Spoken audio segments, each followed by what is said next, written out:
pretty much be GG, because if you don't stop the Naga from like getting the Radiance and then she gets farmed and you don't have anything to clear illusions, there's actually nothing you can do about it. So it's quite scary when someone first face Naga, because you have to, you know, keep in mind that even though they never played it on carry, they could, and it could be like really hard to deal with. And if it's not on a carry, they have like so many combo tools that they can do, and there's no silencer. Definitely, and KYXY, he is a Naga player. So he does play Naga from time to time. So I mean, Virtus Pro will have to keep that in mind.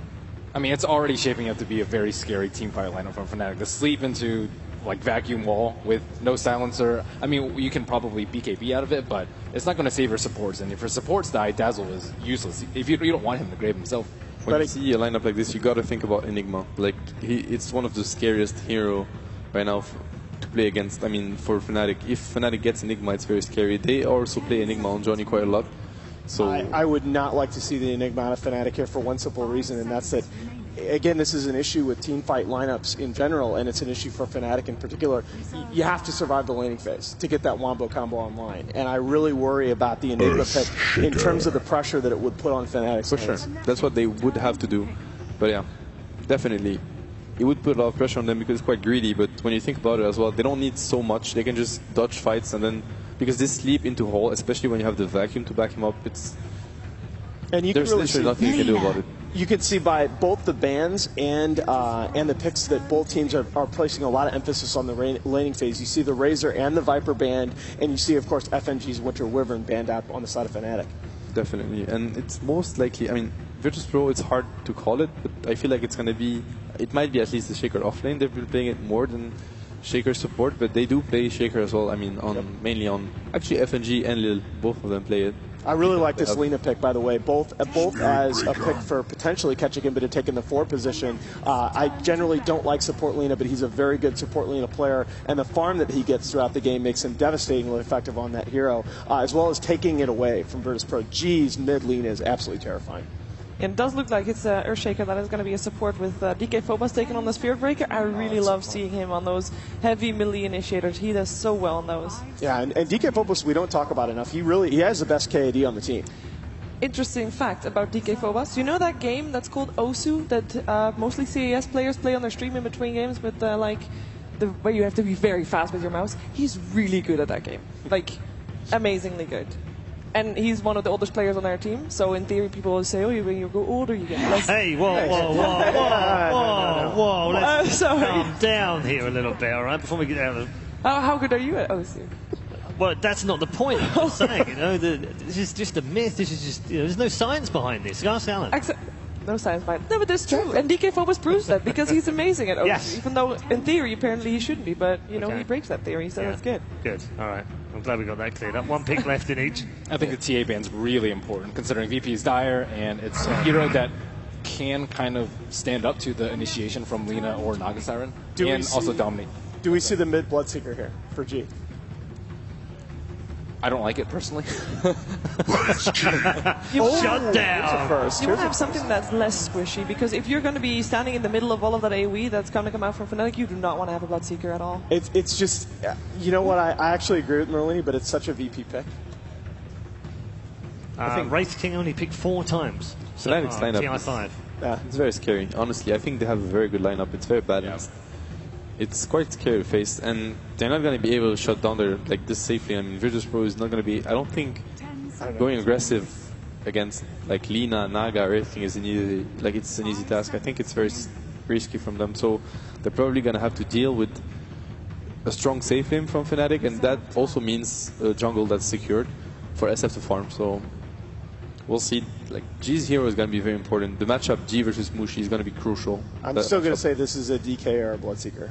I really do. I think that those are G's 2 best heroes probably that are left in the pool. I wouldn't be surprised that no matter what G plays, that Earthshaker is going to hang around mid until G is safe, and until Mushi on that Shadow Fiend is slowed down. Because, I mean, you're not going to stop him, but you can slow him down. The only problem with those melee heroes is that you're going to give SF a very good start. Yeah. And you're giving Mushi SF a very good start. So Dragon Knight. And that's what they're doing. So it was a very nice call from you, but I'm a bit worried for the G DK in that case, because I don't think Shaker is going to be enough for him to do well in the lane. I would tend to agree. I do think Fnatic have the stronger draft here, but again, we've seen throughout the day today, it's execution, and especially execution early that matters. Definitely. Okay, it is the battle of the orange. Virtus Pro versus Fnatic. It's time to go and join our commentators. Give me great pleasure to introduce a man who has sweated blood and tears and passion to be at the International in the last 12 months. Capitalist, it's all yours. What an intro. Thank you, Red Eye. Couldn't be more excited here. We're going to be burning the midnight oil here, but the hype couldn't be realer. We've got 2 more best-of-1 elimination matches on our hand splits. Fnatic facing up against Virtus Pro. This has got to be a tough one to call, right? Yeah, I would give the edge to Virtus Pro, but I think it was at, what was it, the tournament that we cast at MLG, where Fnatic actually knocked out Virtus Pro, if I remember correctly, or was it the other way around? Regardless, the game was really close. That's all I remember. And I'm pretty excited to see this, especially with how the last game went. If it's anything like the Navi Vici Gaming game, I'm so hyped for this. All right, starting things off already. A little bit of all chat coming in. Virtus Pro, just happy to be here. Have fun, says Lil. We're going to be starting things off. Looks like pretty normal. We got a defensive tri-lane coming out from Virtus Pro. Illidan playing a signature gyrocopter. Lil going to be playing the Earthshaker, babysitting him, and probably roaming into that middle lane. FNG is on our Dazzle, sitting behind God's Dragonite in the middle lane. And we have an off-lane DK Phobos Spirit Breaker.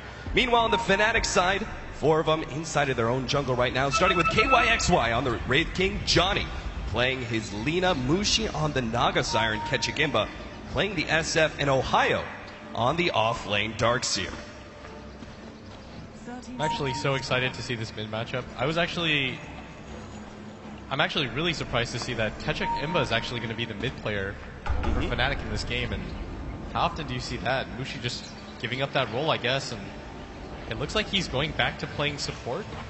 Yeah, we talked about this, right? That Mushi, it seemed like Mushi wanted to be able to take that mid role onto himself and basically put the whole entire team on his back. But it seems like in this moment, when you come down to the very clutch, he's going to depend on his allies. He's going to be playing that support role and relying on Ketchigimba and KYXY to carry him. They're going to be heading now into the middle lane. Starting things off, Johnny already doing that early blocking that most supports should try and do in order to get Ketchigimba that slight bit of advantage over the DK, because this is already going to be a really tough matchup for the DK, correct? Yeah, it's actually not a lane that he's going to succeed in, because even with the Dazzle there, they have almost no kill potential onto the Shadow Fiend. And worst comes to worst, Ketchigimba can just go into the jungle like they had discussed in the chat. And this is a matchup that a DK struggles with regardless. Shadow Fiend is one of those heroes where there's maybe 2 heroes in Dota that can beat him heads up, and neither of them are melees. Pretty standard as support, usually trying to sit on the SF to make sure he does get, bit of action here in bottom lane. DK Phobos, double stuns get laid out. Now he's so tanky, but KYXY managing to stay in front of Spirit Breaker to get that extra bit of damage, will be able to force out that early health potion and keep him at bay. But as we see, that middle lane, normally you want to have that support try and sit on the SF for the first 1 or 2 levels to make sure he's not pressured out or anything. And the side benefit being that Mushi, especially on the Radiant side, is going to be able to stack up for him. Yeah, and the problem right now with VP's lanes are the Darkseer isn't getting zoned out whatsoever by the Earthshaker, and so the Dazzle has to rotate back up here, meaning that it is a 2v1 matchup in mid lane, and Mushi's just glad to be able to do this because Ketchigimba is doing such a good job in CS. He leads the charts right now at 9-2. I think sooner or later, Mushi's going to realize he doesn't really need help anymore. And, I mean, I'm still surprised that with his tournament hopes on the line, Mushi turns the 16-year-old. Yeah, this young player, Ketchigimba, we've seen the storyline of him about doing that piece. It's basically being, the young player that Mushi is trying to mentor to become some of the best players in Southeast Asia. Now, I love the fact that they're dual laning right here, because the fact they're still able to keep up an experience. There might actually it's going to be your first blood here. They're able to snag it with an early ensnare. And the dual lane against God turns out very favorable. And this is such a big shutdown to Virtus Pro, because God has been sort of the mainstay for Virtus Pro. Such a leader for them, always determining the tempo of an aggressive game for VP. I think that's the first time I've seen God die before the 3-minute mark in a 1v1 matchup. Granted, the Naga was there, but he was still in a really precarious situation, staying with such low mana and HP. And it does feel like he's a little bit bothered.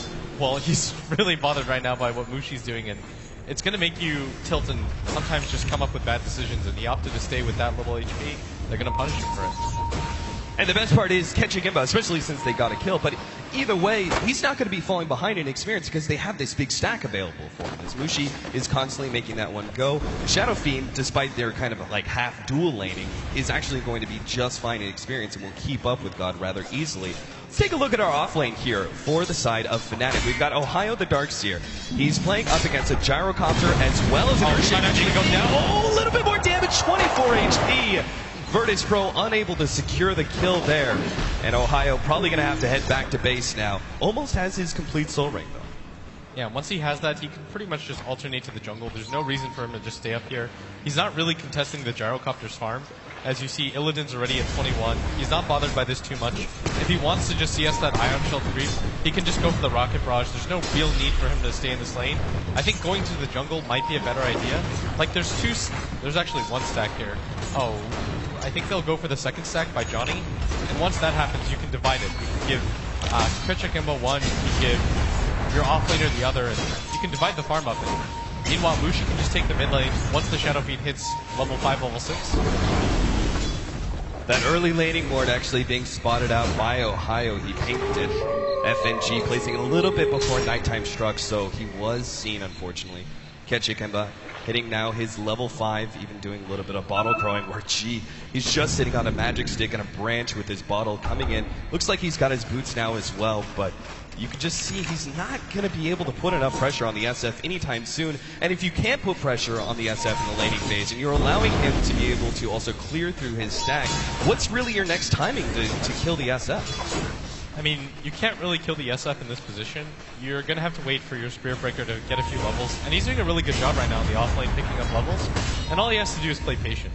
Like, the Shadow Fiend is going to get ahead of you by virtue